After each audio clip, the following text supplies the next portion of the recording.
As you can imagine, very chaotic scene, multiple calls coming in, describing groups of people running all various directions. There was a very large coordinated effort from law enforcement standpoint. We had officers with Columbus Police from all over the city, from west side, east side, south side, that responded to the scene to assist. We also had assistance from Gahanna Police Department, Franklin County Sheriff's Office, and Ohio Highway Patrol. Thanks to the coordinated effort of the special duty officers who work in very close relationship with Easton Security, they were able to get the mall locked down in a very quick time frame, and officers began going in that immediate area right around Jenny's Ice Cream and the movie theater. Officers began going door to door, making sure there was no other threat to the community, and also did a really good job of escorting employees and shoppers out of the location safely. That's about, early indication is that this is a isolated incident. This does not appear to be an active shooter situation. This was an isolated incident in front of the mall. We believe the victim to be a juvenile male, but that is all being confirmed. We're not able to confirm that at this moment, but that is what our belief is a juvenile male. At this time, I'd like to hand it over to Mayor Ginther. Thank you, Sergeant. Thank you all for joining us. I want to start by thanking our officers and the other first responders for their strong and swift response to what unfolded at Easton earlier this evening. As the Sergeant mentioned, special duty officers were there at the incident within a minute. Law enforcement is continuing to do everything within their power to prevent violent crime and hold those responsible accountable. These are not random acts of violence that we've seen over the weekend, but that doesn't make it any less a tragedy. I'll remind you, CPD has a 91.3% solve rate. 91.3% solve rate. We're going to identify and capture all who were involved. Not just at Easton, but those who've committed acts of violence in neighborhoods all over our city. We will not allow these shootings to diminish our sense of safety or change the way we live. We will not allow a small number of people to destroy our sense of community. We're fighting back, and here's how you can help. Parents, I need you to step up. Know where your kids are, who they're with, and if they're involved with any violent activities. Do they have firearms? Go through their backpacks. Go through their rooms. We need you to be fully engaged in helping to keep your kids and our city safe. To the public, I ask you to share tips and information. There are a lot of folks who have information about what happened tonight. We need that information so we can hold these criminals accountable for their actions. You can do so anonymously through Crime Stoppers. And I'm calling on everybody to call their legislators in Congress, but particularly in the State House. Tell them to do something about the guns flooding our streets. There's a proliferation of guns in our neighborhoods and in our city and in cities across this country. And if the legislature won't take action, then get out of our way. Let us do our jobs, what we know we need to do to keep our city safe, our officers safe, our families safe. And with that, I'll introduce Chief Bryant.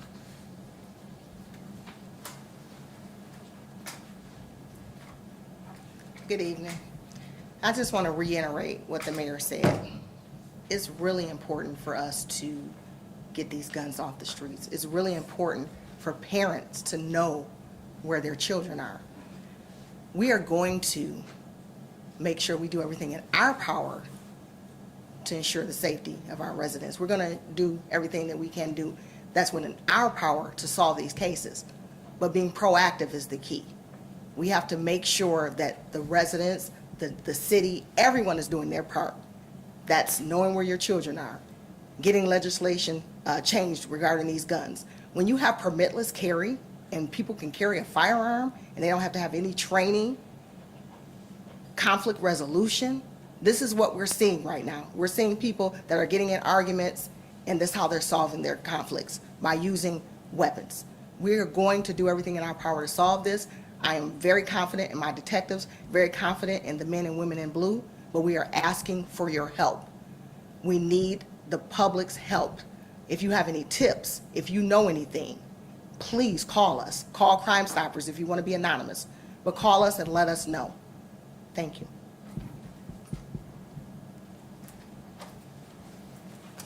Good evening, everyone. Greg Bodker, Assistant Chief over the Operations Branch. You'll hear me say this throughout your questions, I'm sure, but certainly tonight, 3 hours ago, we had a shooting. And so this is an extremely active and ongoing investigation. And so what you'll hear me say is that is not a question that I will provide information to tonight, because I'm not positive of the answer. But with that said, I'm happy to take some questions. How many arrests were made? I saw a video of what appeared to be a fight of so a large group of people and police officers potentially also involved in breaking up the fight and arresting people, etc. I don't know what video you're referring to, if it's cell phone video or if it's surveillance video. I would urge you, if you have that video, that you provide that to detectives, and if someone provided that to you, if they would share that with detectives. We have a confidential upload through Axon that we can provide to anyone that might have video or photograph evidence for us to investigate this. There were a number of people that have been detained, however, arrested. I don't think that we've made arrests out of this yet. Are you able to say how many have been detained? I don't know the answer to that. What's the total number of victims? There's one victim. I know that there had been some information early on, I think within 30 minutes of this happening, that there were 2 victims of the shooting. There is only 1 victim that was shot at Easton. You're talking a lot about, talking to your parents, talking to their kids. Were the majority of people involved in this juveniles? I don't know if I can say the majority. There are a number of juveniles, people under 18, children, that were involved in this incident at Easton. I don't know the exact number, but there were a lot of children at Easton today. And there were a lot of adults at Easton today. It was a nice day. These are people that should not have guns in the first place. And so if you are under 18 and you're carrying a firearm, you're doing it illegally. I know you mentioned believe this victim is a juvenile, but can't quite confirm yet. Is this like an older juvenile, like upper teens we're thinking, or like a younger kid? What's the... I appreciate you trying to narrow it down, but I think it's respectful that we make certain that next of kin is notified before we narrow down exactly who the person is that was murdered at Easton. How many guns did you guys take from the scene? I don't know the answer to that. I've gotten a few different numbers, so I don't know the specific number. But it was more than one that you recovered at the scene? I don't know the answer to that. The victim was given CPR to the ambulance arrived. Do you know where he was shot, or she?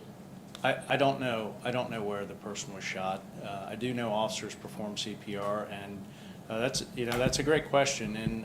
And the violent incidents that you're asking about and that we've talked about, oftentimes the first people on scene are police officers, and they are applying direct pressure to wounds. They're performing CPR. They are putting hands on people to try and save their lives.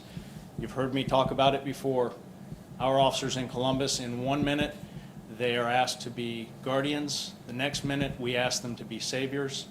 And the next minute, we ask them to be warriors. It's a hard thing to do in your mind. Our officers are doing everything they can to save lives in the city of Columbus.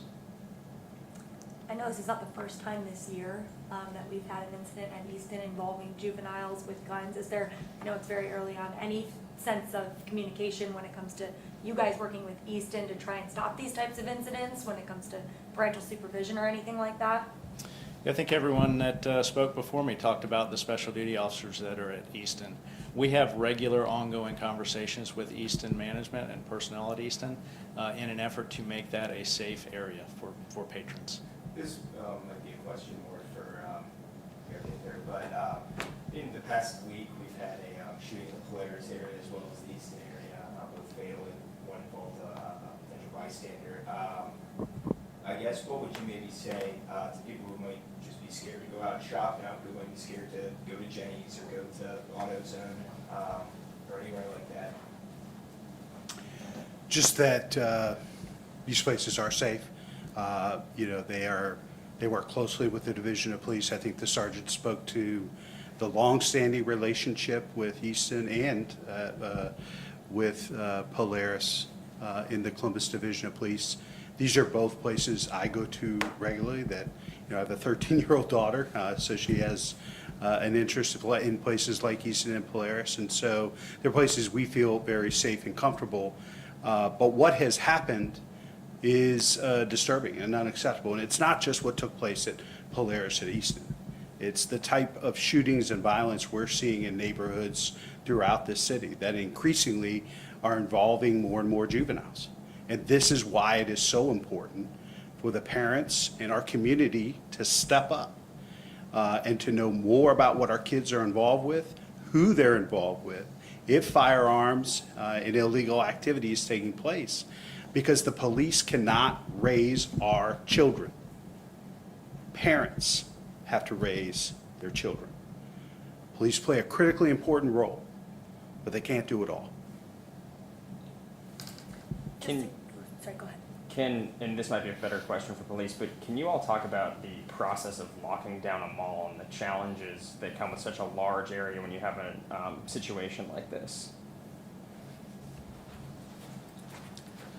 That's a good question, and speaking in generalities, certainly on a day like today when there's thousands or tens of thousands of people at an indoor-outdoor mall facility where there are families shopping and enjoying the day, immediately having to shut down a mall. And there was a port in that area, I think most of you were up there, that area was, Easton's a little different because it has indoor and outdoor stores. And so they have a large number of officers on scene immediately, and supervisors respond to take over the scene using incident command, and they utilize officers for traffic, they utilize officers for scene security, and they utilize officers to safely get people in or out of the area. I have one more question. Chief's going to add to that. I just want to add that it takes minutes to assess. You have to assess extremely quickly. And between mall security, between the officers, and between cameras, which is extremely important, we're able to look and determine exactly what we should be focused on, how we should concentrate, and what areas we should target in terms of trying to ensure that we're containing people and making sure that they're safe. That was done today. And just like the mayor talked about, when you talk about tens and thousands of people going shopping, you can only imagine how many customers that Easton, Polaris, or any big mall may have at a time like this. So when you talk about safety, it's unfortunate across the country we're seeing incidents that are occurring. But when you're talking about tens and thousands of people shopping day to day, I can say safely that I feel comfortable myself going to the mall. I feel comfortable with my children going to the mall. I just want to reiterate that when you're talking about as many people that may patronize these businesses in these particular isolated incidents. Just to confirm, we were here, you said one victim, and that person is the person who died. We were hearing another person went to the hospital and is in critical condition. Are there two? Is it just one victim? I don't have any information about the second question that you had, someone being transported in critical condition. In this case, I do know that the person who was shot was transported. That hospital diverted to a different hospital. So if you're getting that from radio traffic, maybe that's where the confusion is coming from. So initially they were going to Ohio State, and they were diverted to Mount Carmel East. Thanks, everyone. It's just